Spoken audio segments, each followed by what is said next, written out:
Good evening, everybody. It is 6:10 in the evening on Wednesday, July 24th, 2019.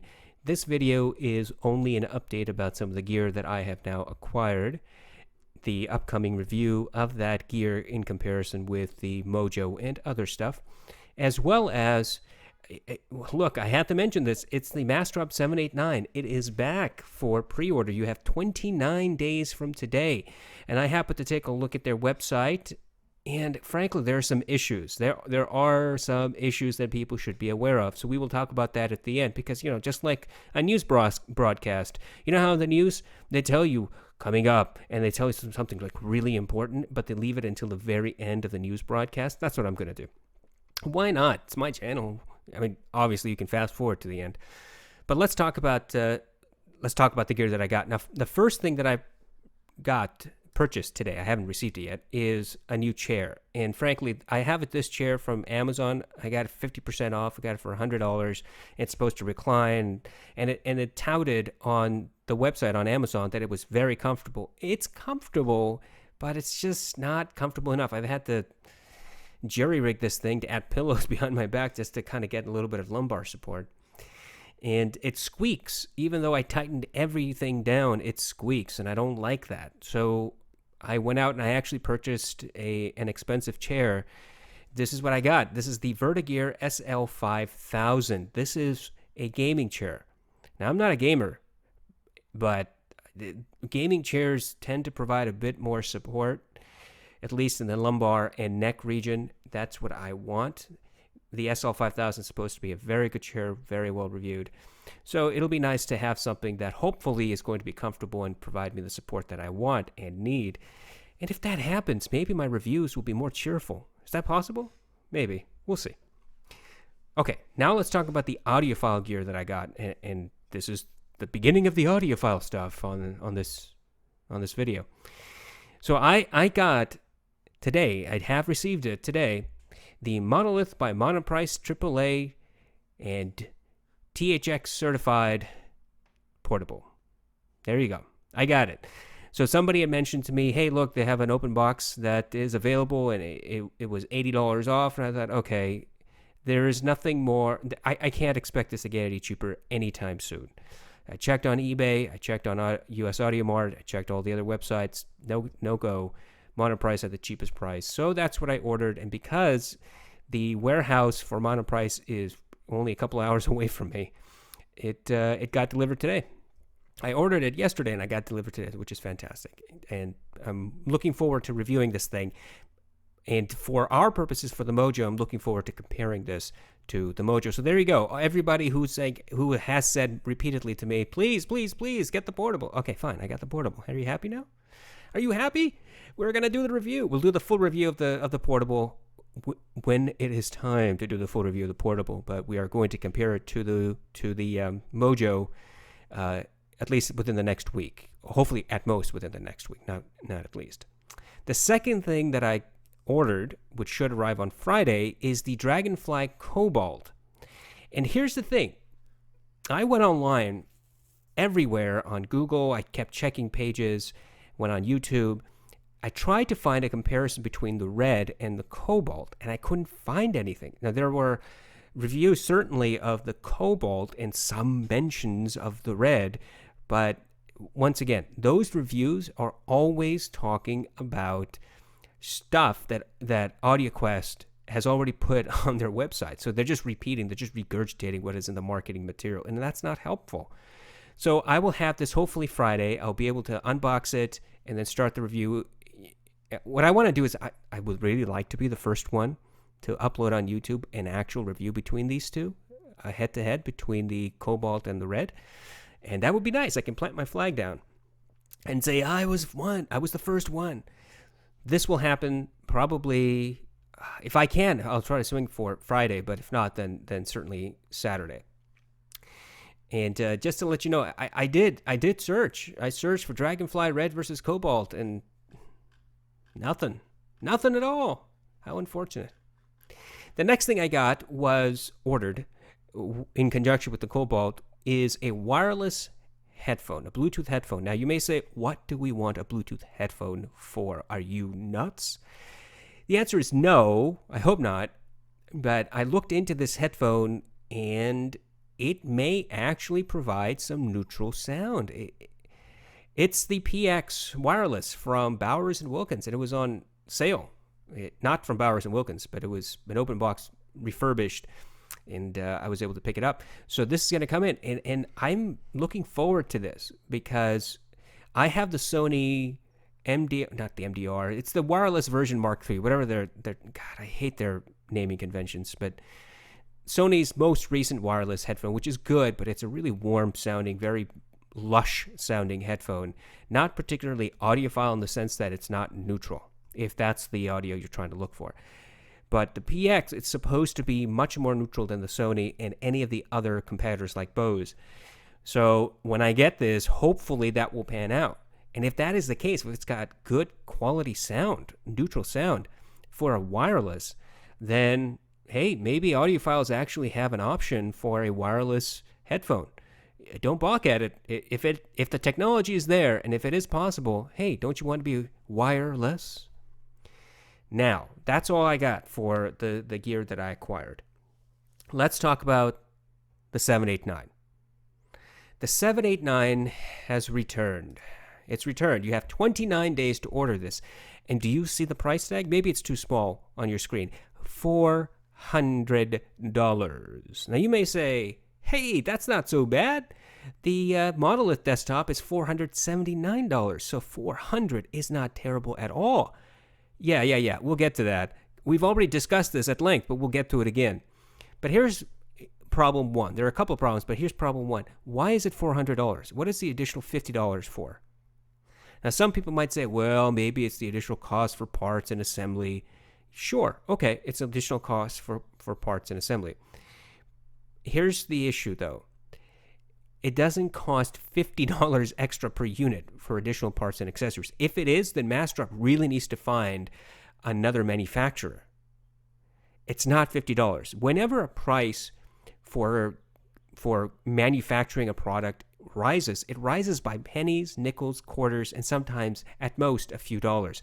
It does not jump up by $50. If it does, you as the manufacturer and you as the company that is contracted to have the product manufactured are doing something really wrong. But here's Massdrop increasing it by $50. Now, maybe $50 is not a big deal to you. That's fine if it's not a big deal to you. But Massdrop used to be a place where you could actually get good deals on some stuff, and over the course of the last couple of years, that's been kind of shaved off a lot. There's a lot of products here,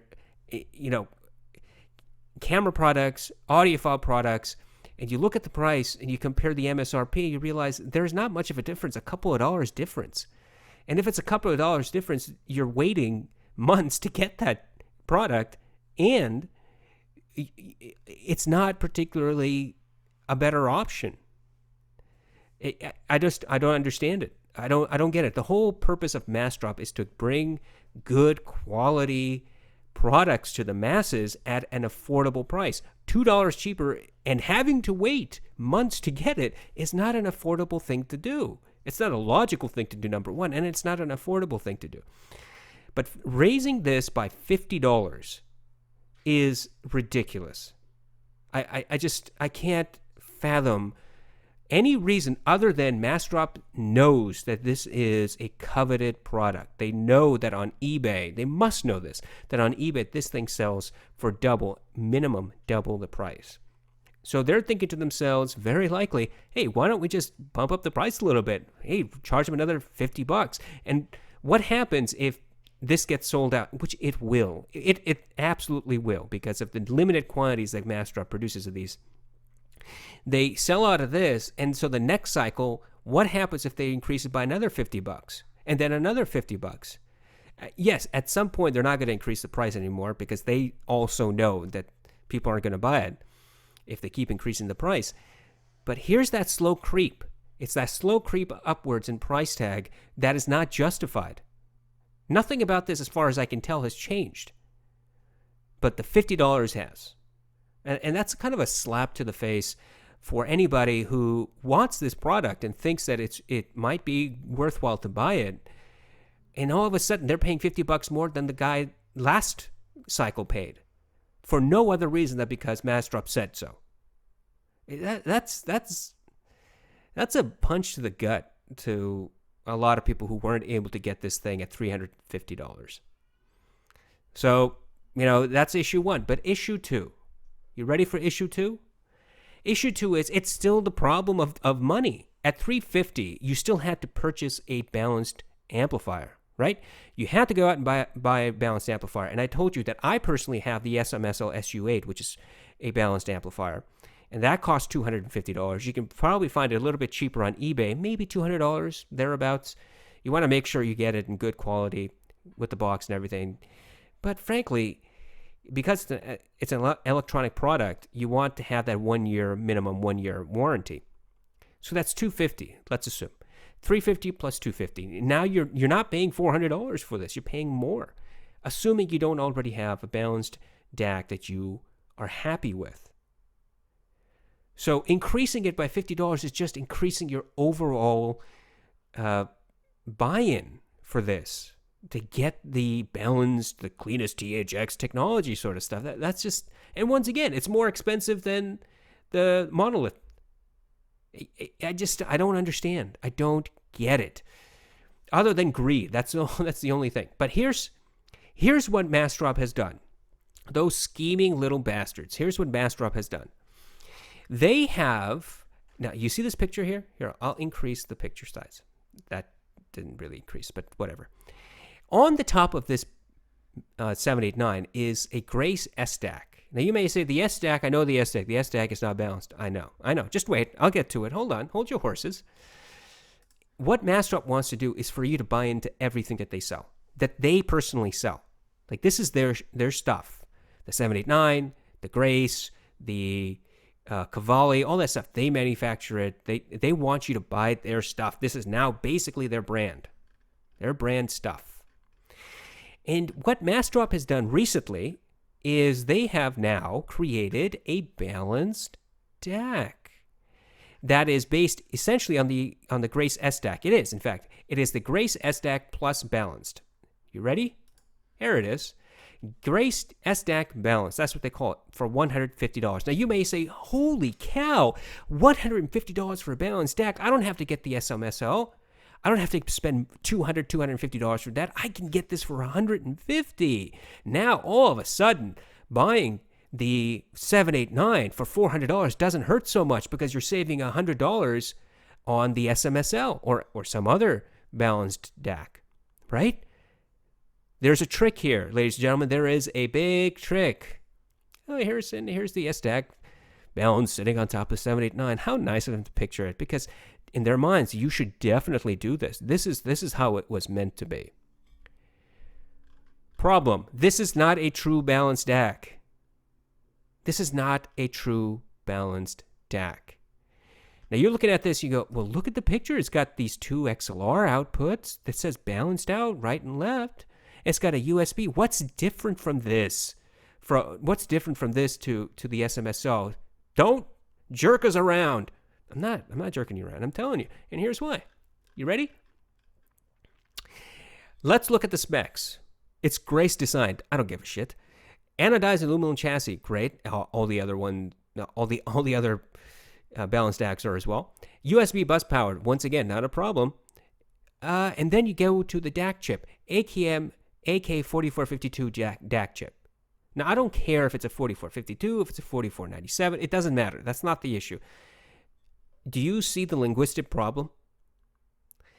Chip, singular. AKM 4452 DAC chip.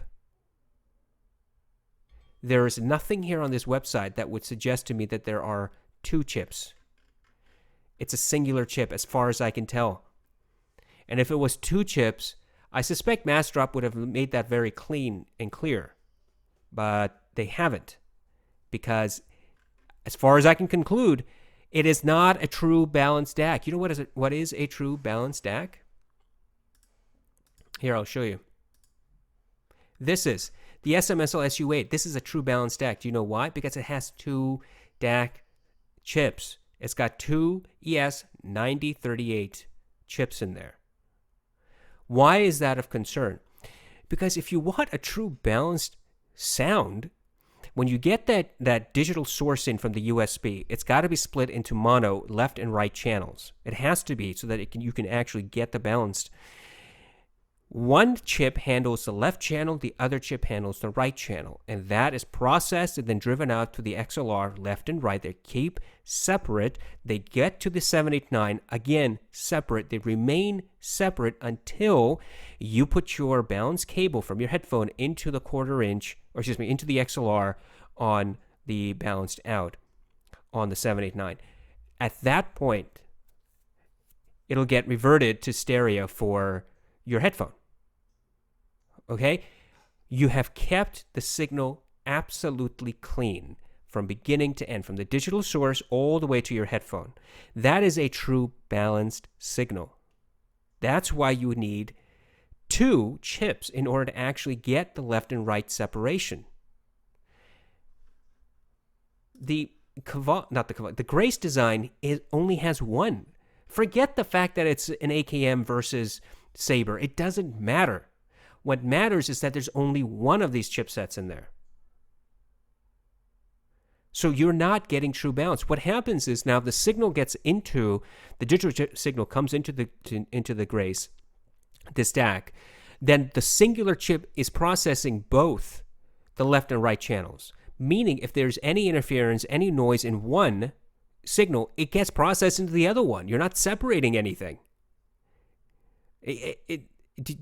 Now, is there a way to electronically, by processing, separate some of the noise? Yes, of course, that's possible. Maybe that's what's going on in here. But when you start processing the signal in that way, you start using electronic, computerized trickery, you are messing with the sound signal. That is the whole point of EQ, for example. And so and filters. So when you are processing this through just one DAC chip, you're not keeping things separate. It's not a left and right channel separation anymore. This is not a true balanced DAC. And yet, they call it a balanced DAC. Why? Just because it has 2 XLR balanced outs that you can put into the 789, that does not make a balanced DAC. And so here's the issue. They want you to spend $150 on... So here, I will be gentle and say, this is a misunderstanding. And really, it was an error by Massdrop. They really should be a little bit more clear about that. Not my problem. I'm not going to be gentle. I said I was, but I decided not to in midstream. Why should I be gentle? Massdrop has been doing this for years now, right? Selling this sort of stuff. They know. They know what a balanced DAC is. They know what a balanced amplifier is. They sell the most popular balanced amplifier in the history of audiophilia. So this is not true. But people, 400 at least, have already bought into it. They put down their money, $150 for this, and probably guaranteed some of those 400 people have purchased a 789. Maybe all of them. I don't know. So what's the point of getting the 789? What's the point of spending $400 in the 789 if you're not getting a true balanced experience? Now, if you're going to start making excuses, if you're going to say, it doesn't matter, it's balanced enough for me, then what does it matter that you get the 789? Why not get the Monolith, which is still cheaper? Overall, is still cheaper than the 789 and the DAC combination. And you get the filters, and you get the EQ possibility. And you have all sorts of stuff that you can do with this Monolith that you cannot do with the 789. Does that make sense?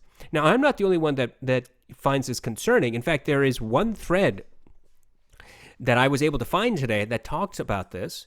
Where is it? Here it is. It's on Reddit, of all places. Here's this one person. Ramy Templar is the handle. 11 months ago, this person said, talking about the Massdrop Grace Design Standard DAC Balance, the one that we just mentioned here.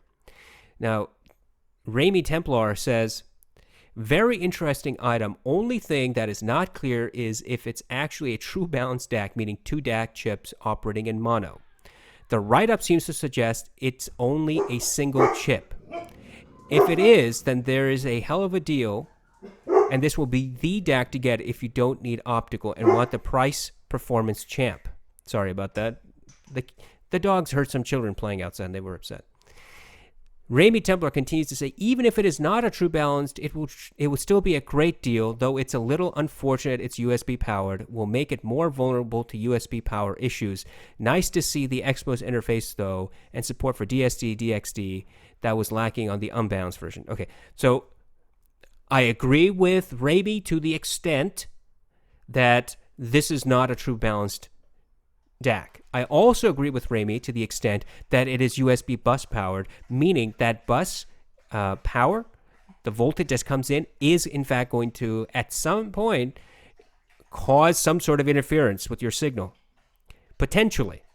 That is indeed a possibility.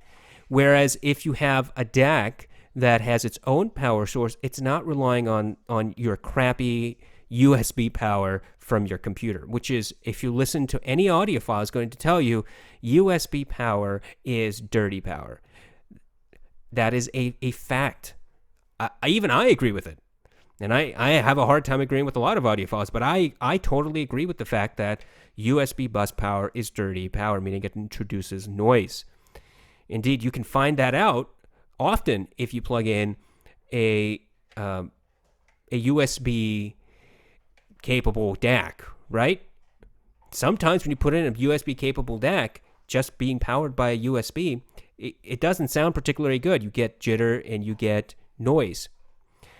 That's the problem. But he also says, Raimi Templar, he starts making an excuse saying, well, it's still a great deal. It's not a great deal. It's not a great deal if you're being misled. It's not a great deal if you're spending $150 for a DAC that's not really what it's suggesting to you. It's misleading you. Because you can go out and you can buy an SMSL Sanskrit for about $100 or cheaper, which is a fantastic DAC. What's the point? Why spend more? So once again, Massdrop strikes. They strike with a vengeance. Misleading individuals and treating its customers like sheep. We are sheeple to these to Massdrop. Sheeple, mixture of sheep and people. We are sheeple. We are here to be led by the nose anywhere where Massdrop tells us to go. And I am really irritated that audiophiles will make excuses for this. Why are you making an excuse? Now, look, I don't mean to get all up into Raimi Templar's business. He has a valid point. He or she has a valid point, and more power to them for making their point known. And I agree with what they say and disagree with what they say. Great. Fantastic. Moving on. No more Mr. Raimi Templar. But it still doesn't justify whatever excuses this person or anybody else might make. It still doesn't justify spending $150 for the Grace S stack. Okay? So now there you have it. There you go. Massdrop once again strikes, and it's now hunting for your wallet again, and you are now in a dire position. Anybody who spent $150 on this thing thinking they're going to pair it with the 789, you may want to reconsider this. I think there's still a possibility for you to just cancel the order. You can, I think, until the drop is ended. Cancel it. If you were under the impression that this thing is actually truly balanced, it is not. Reconsider. Instead, spend the extra $100 for the SMSL SUA, which is a true balanced DAC. Or some other DAC. It doesn't matter. Just get a true balanced DAC. The whole point of the 789, as I've said, is balanced, critical, neutral listening. Noiseless listening. And the SDAC balanced is not a true balanced. It does not give you balanced. Hopefully this is going to be of some help to somebody. YouTube is probably going to bury this video all the way near the bottom. And if you know somebody who is thinking about buying the 789 or the SDAC balance, then maybe you want to point them towards this video, or at least provide them the information that I'm providing and have them do their own research.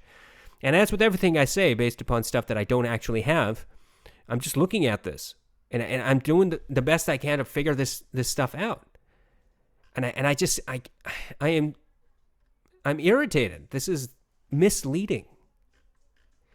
11 months it has been since this person posted this issue.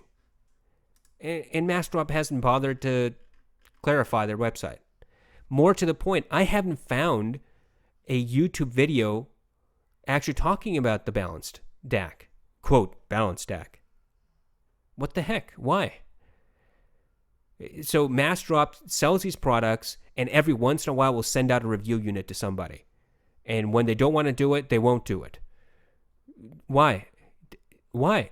All I can do is reach a nefarious purpose behind not sending out review units, if they have it. Maybe they have and nobody's bothered to review it. But let us assume that nobody has reviewed it because they haven't sent out a review unit. What's the nefarious purpose, you want to know? Because they don't want people to find out that this is not a true balanced DAC. And it seems clear enough to me, the fact that they don't tell you that there are not two DAC chips. It's very disappointing. It's very disappointing to see a company that you had so much faith in just slowly wither away. And that's unfortunate. Okay, so anybody who wants the 789 and is okay with spending the extra $50, hey, go join the drop. You got 29 days from today to do it. And if anybody is looking for a balanced DAC, look, this is not it. The Grace design is not a balanced DAC, but if that's the way you want to go, more power to you. Go ahead and do that. Thank you so much for listening and watching and commenting, and I appreciate all of you. Thank you so much.